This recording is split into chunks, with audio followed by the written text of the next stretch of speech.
Ang kwentong ito ay hango sa totoong buhay. Karanasan ito ni Aman. Taong 1966, Buena Vista, Quezon.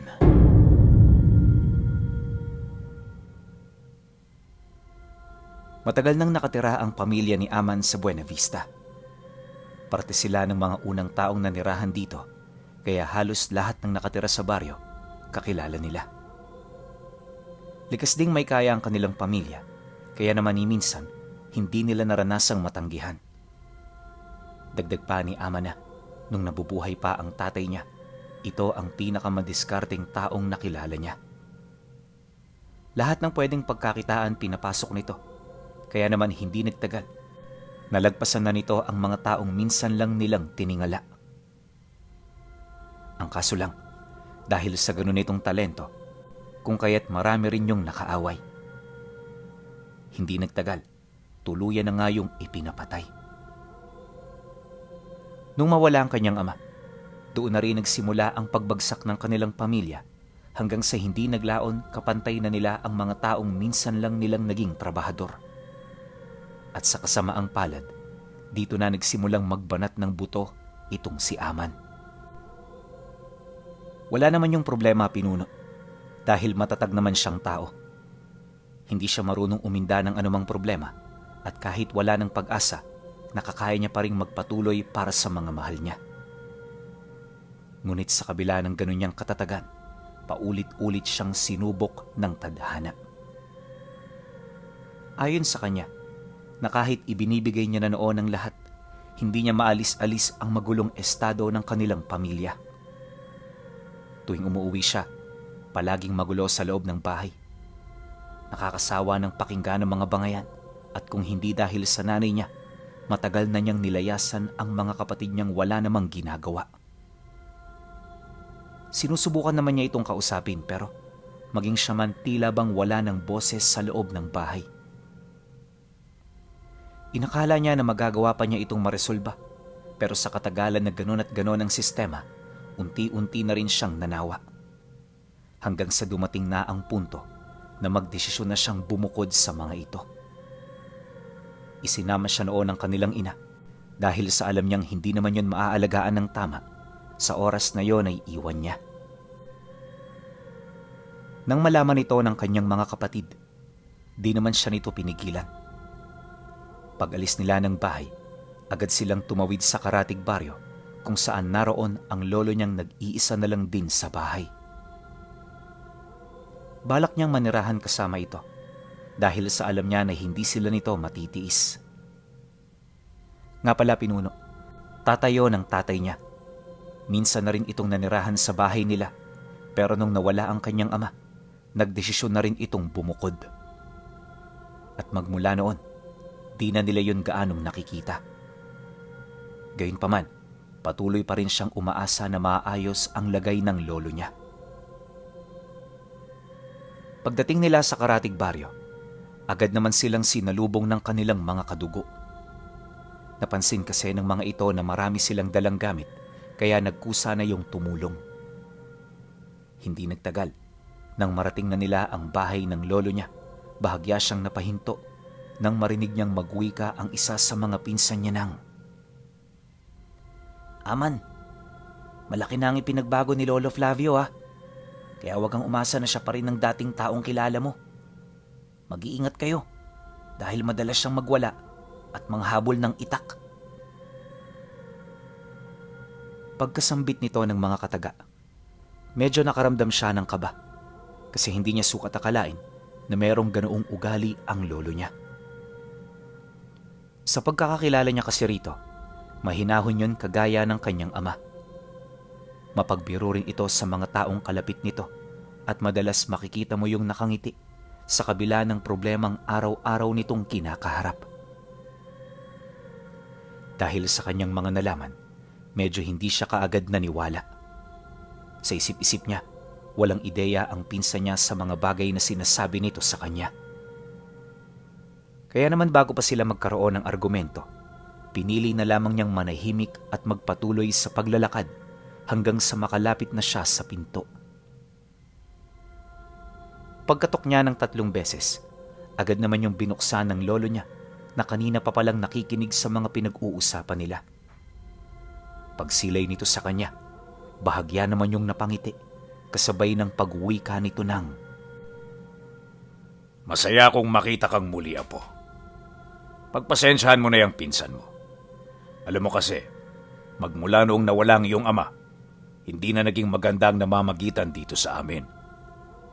Yung mga sinasabi nila, isa yung malaking kalokohan. Kaya kung pwede, huwag mo na lang silang isipin at paniwalaan. Nang marinig niya ang sinabi nito, napatango lang naman siya habang nakatingin sa mga mata ng lolo niya.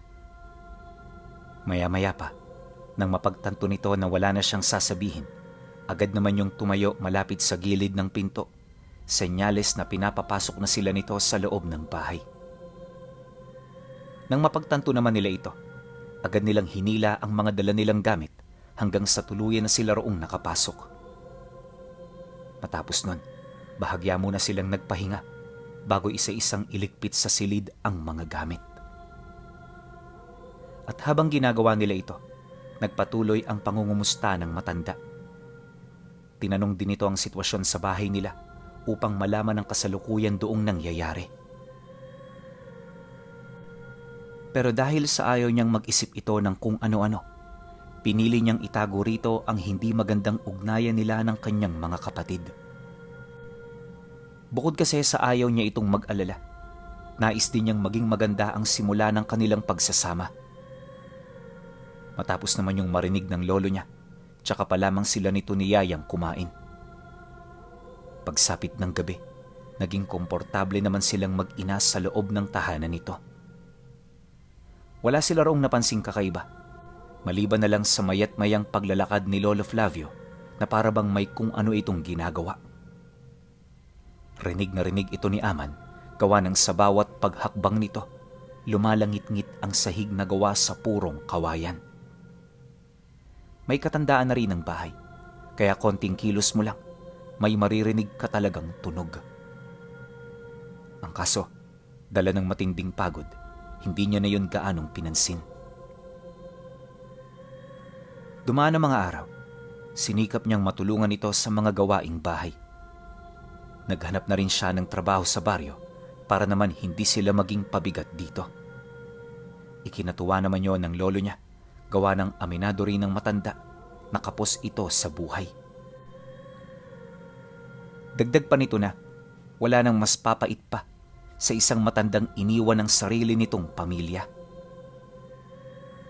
Pagkarinig naman ni Aman sa sinabi nito, medyo nakuha nito ang atensyon niya. Kaya kahit naiilang, may hinahon siyang napatanong dito ng,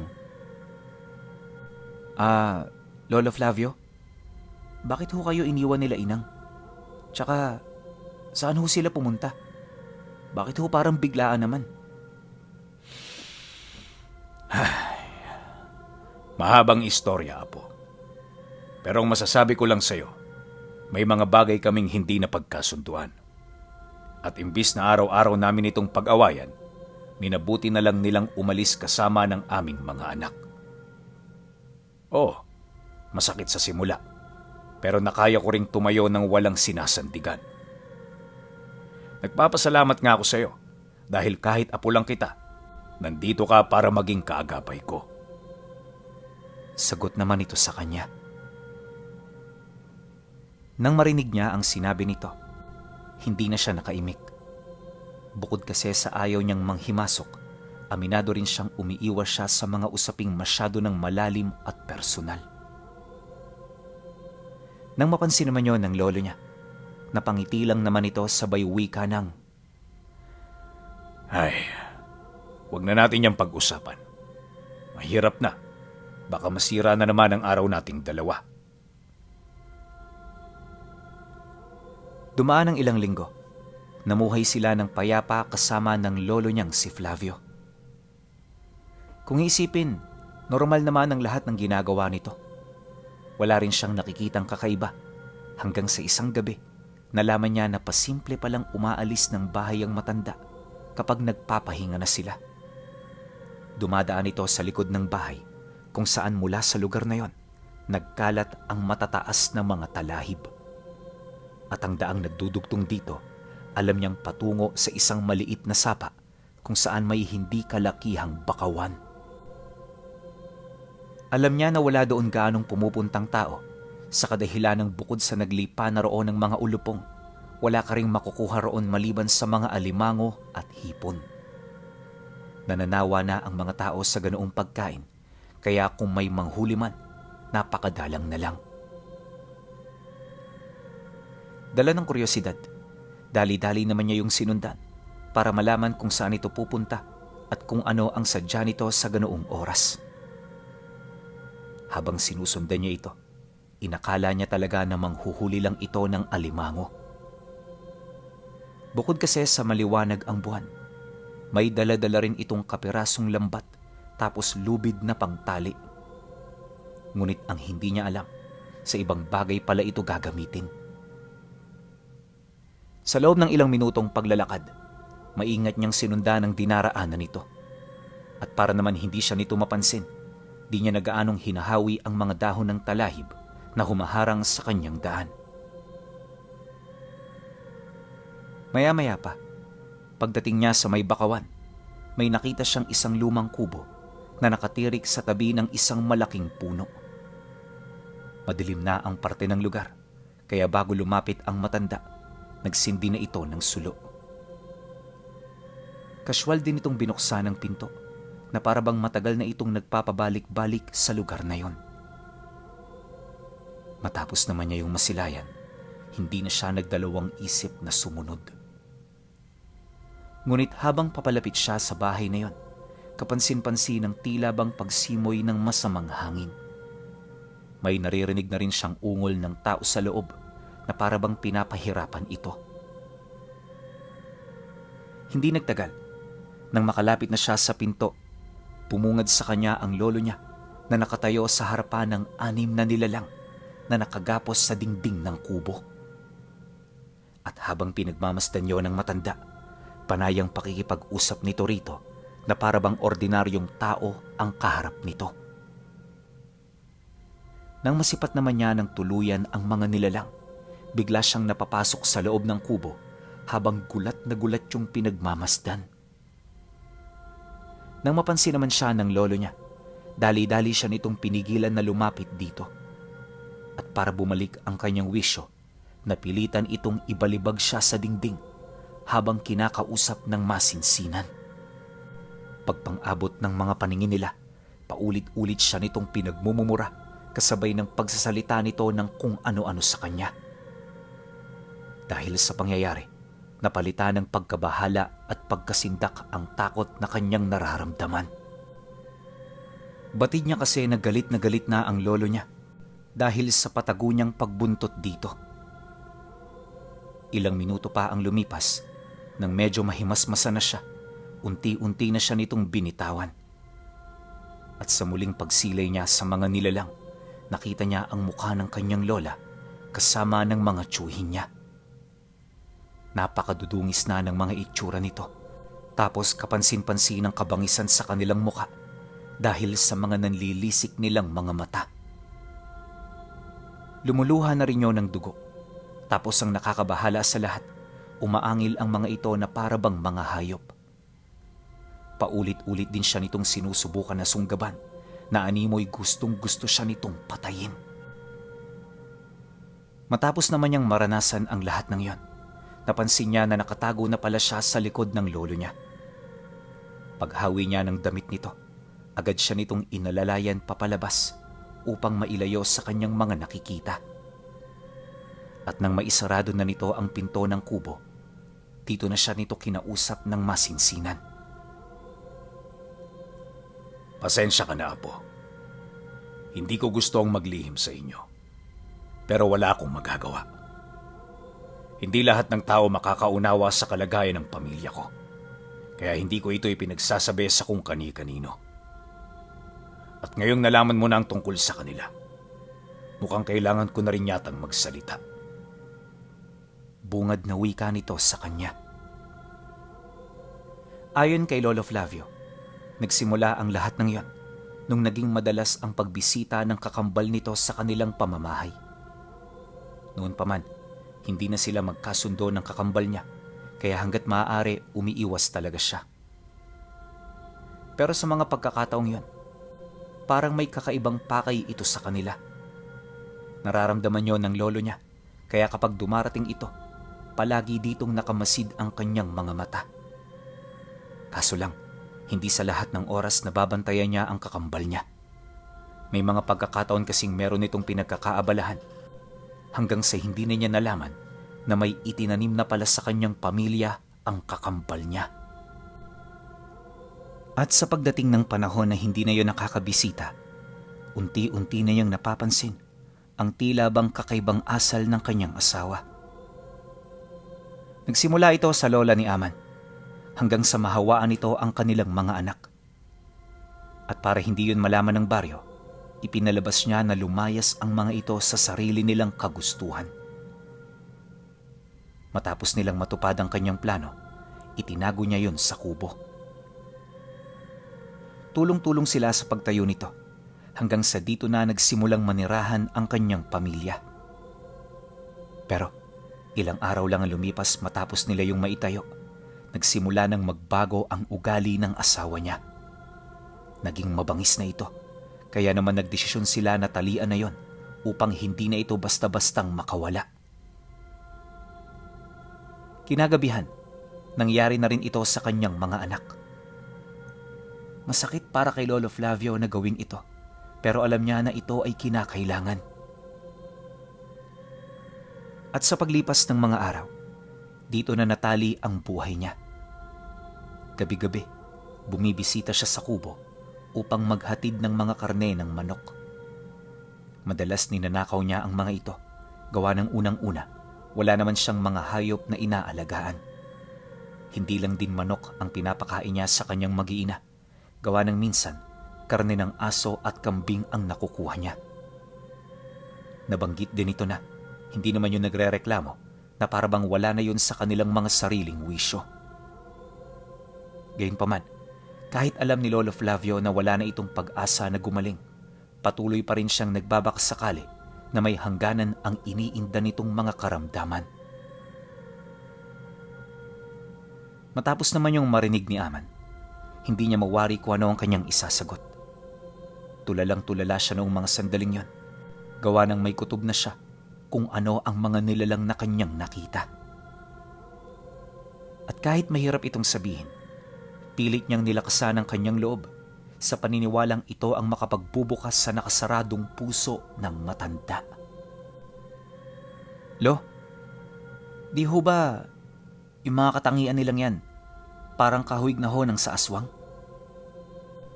Paano kung aswang na sina Lola at Tiyo? Ano hong gagawin ninyo? Hanggang kailan niyo hubalak sila na ikulong dyan? Di ba kayo natatakot na baka dumating ang punto na merong makatuklas sa kanila? Nang marinig ito ng matanda, bahagya naman yung napabuntong hininga, kasabay ng pagsagot nito sa kanya ng, Sumagi na rin yan sa isip ko, Aman. Pero hindi ako niyan gaanong naapektuhan. Malakas ang pananalig ko sa itaas at alam ko na darating ang puntong maririnig niya ang mga dasal ko. Ang kailangan ko lang gawin, magpakatatag at mas lalo pang pagtibayin ang aking paniniwala. Pagkarinig niya sa sagot nito, hindi na siya umimik pa. Alam ni Aman na hindi niya yun basta-bastang makukumbinsi, kaya minabuti niyang hayaan na lamang ito sa ibig nitong mangyari. Matapos ang kanilang naging pag-uusap, sinamahan na siya nitong maglakad papauwi. Ayon kay Lolo Flavio, na napakain na niya ang mga ito, kaya wala na silang rason para manatili pa rito. Dagdag pa nito na, naikalat na rin niya ang mga panghuli ng alimango na siya namang hahanguin niya sa pagsapit ng susunod na gabi. Makalipas pa ang ilang minuto, nakauwi na silang dalawa. At kagaya ng napag-usapan, pinilit niyang kalimutan ang lahat ng kanyang mga nasilayan. Alam niya na makakaapekto ito sa kanyang pamumuhay, kaya hanggat may pagkakataon, gusto niya na itong iwaksi sa kanyang isipan. Dumaan ang mga araw, unti-unti naman niya itong nakalimutan dahil sa dami ng kanyang mga ginagawa. Ang kaso lang kapag umuuwi siya, muli na naman niya itong naaalala. Mag-iilang linggo rin siya noong walang maayos na pahinga hanggang sa isang hapon, nadatnan niyang may kaaway sa labas ng bahay nila ang lolo niya. Dala ng kuryosidad, nagmamadali naman niya yung nilapitan para kausapin at awatin. Ang kaso lang, nang makalapit na siya sa matanda, nakita niya na ang kaaway pala nito ay ang kakambal nito. Siyempre dahil sa mga nangyari, naunawaan niya kung bakit galit na galit doon ang lolo niya. Halos di na nga ito magpaawat, pero dahil sa dami nila, wala rin yung nagawa. Nang may distansya na nila ito, doon pa lamang nagsimulang magsalita ang kakambal nito. Ayon sa matanda, wala naman yung pakay sa kanila kundi ang bumisita. Nabalitaan kasi nito na lumipat sa kanyang tahanan ng apo niya at ang asawa ng namayapa nitong anak. Mariin din itong inilahad na wala siyang binabalak na masama, bagkus ang nais lang niya, makita yon at makausap. Pagkarinig naman ni Lolo Flavio sa sinabi nito, mas lalo pa nitong pinagmumumura ang kanyang kakambal. Pero sa halip na magalit yon o gumawa ng mga bagay na hindi nila inaasahan, kapansin-pansin ang pagiging kalmado nito. Ilang minuto pa ang lumipas nang medyo kumalma na ang lolo niya, tsaka pa lamang ito umalis ng walang paalam. Pagsilay naman ng matanda na wala na ang kakambal nito, doon na rin yung naging kalmado kahit papaano. Nang mapansin ito ni Aman, sinikap niya itong kausapin upang malaman ang mga nangyari. Ngunit imbis na sumagot ito, nanatili lang itong tahimik. Nang mapagtanto niya na wala itong balak na magsalita, hinintay niya na lang yon na kumausap sa kanya. Hindi nagtagal. Nang makapasok na sila sa loob ng bahay, agad niyang napansin ang pamomroblema ng matanda. Pagsilay nito sa kanila ng nanay niya, dali-dali naman yung lumapit. Sabay wika ng, Kailangan nyo nang umalis dito. Aman, iligpit mo na ang mga gamit ninyo. Hindi ako papayag na pati kayo kunin ng demonyong yun.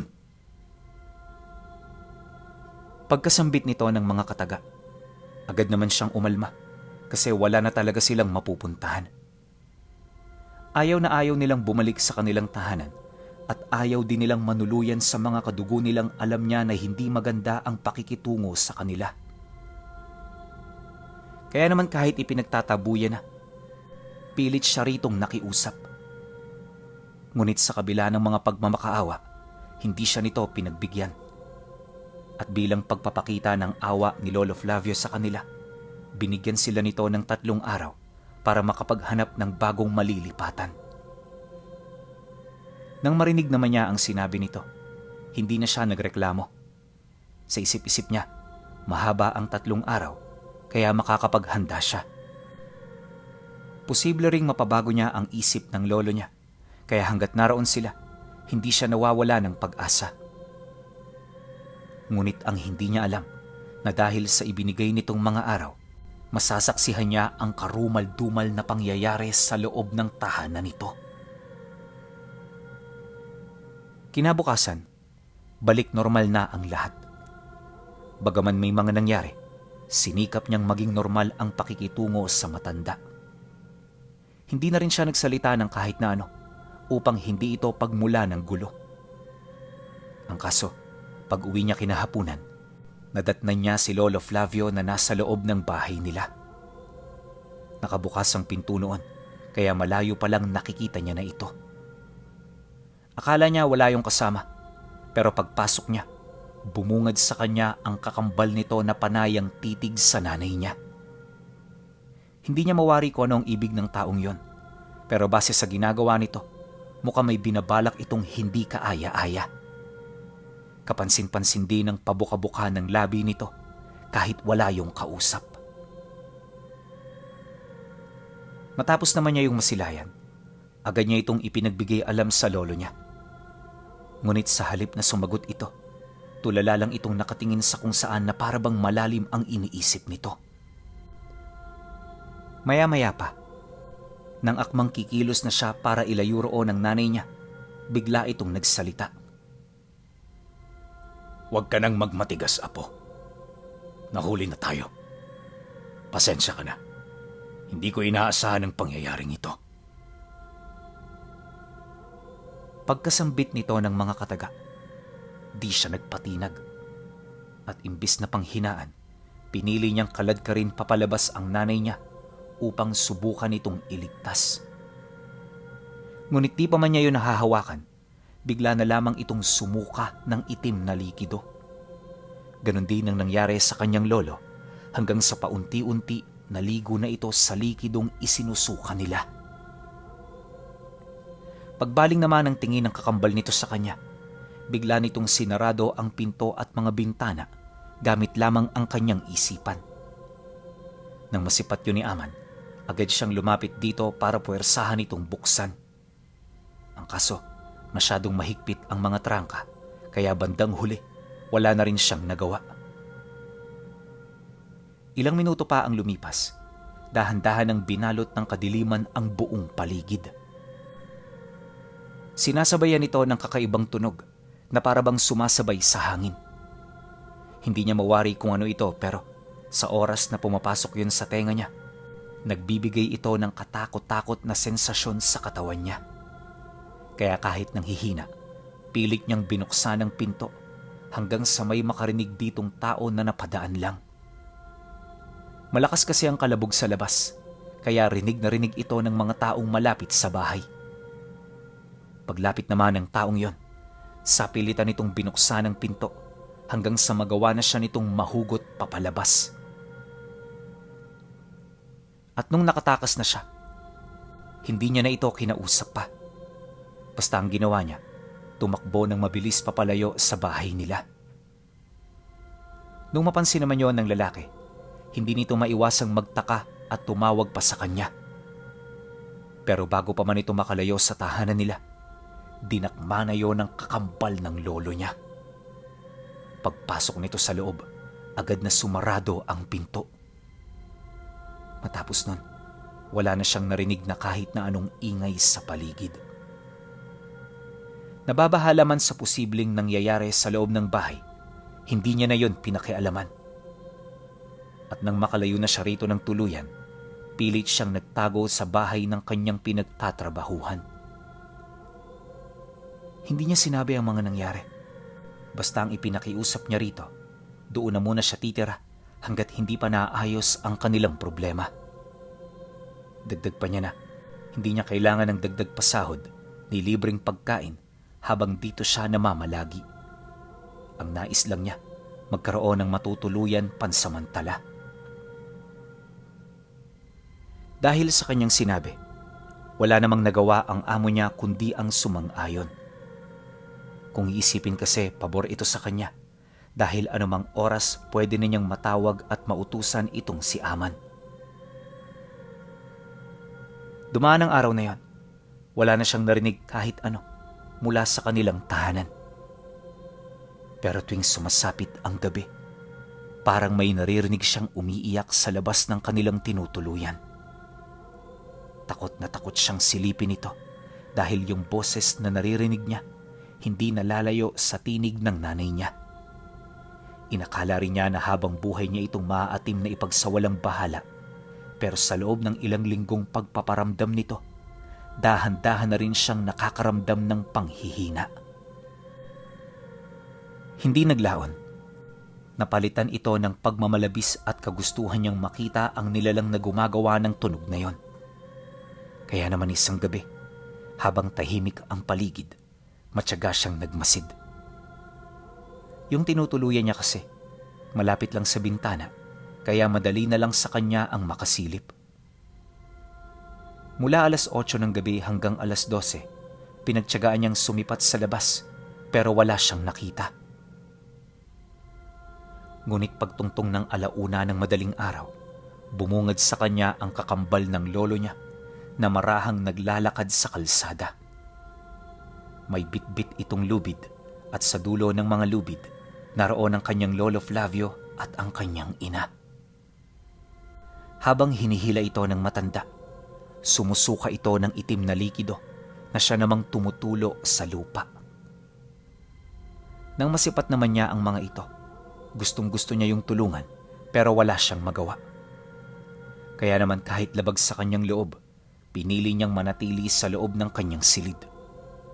Paulit-ulit din niyang ipinagdasal na sana'y hindi siya hinahanap ng kakambal nito upang hindi na malagay sa alanganin ng kanyang buhay. Di na rin niya binalak na iligtas ang kanyang ina dahil aminado siya na wala na rin siyang magagawa para maibalik pa yon sa normal. Sa loob ng 3 linggong pagmamasid niya rito, nakapagtatakang hindi nagbago ang naging kilos nito. Gabi-gabi palagi itong naglilibot at parabang sinasadya nitong pasukahin ng likido ang kanyang mga alipin. Nang hindi niya na yun maatim, tsaka siya nagdesisyon na umalis na rin sa lugar na yon. Nagpakalayo-layo siya hanggang sa hindi niya na yon makita pa. Bagaman minsan may bahid ng pagsisisi, di niya na yon gaanong pinagtutuunan ng pansin. Para sa kanya, tama lang ang kanyang ginagawa. Alam niyo, Pinuno, nalaman din noon ni Aman sa albularyo ang tungkol sa likidong sinusuka ng mga ito. Ayon sa manggagamot na kanyang nakausap, parte ito ng mahika ng nilalang upang mapanatili ang kasamaan sa lugar. Posible ring naghahanap pa ito ng karagdagang alipin upang makamit ang masama nitong binabalak. Ano man ang nais mangyari ng matanda, naniniwala ito na hindi yun makakabuti sa kanilang lugar.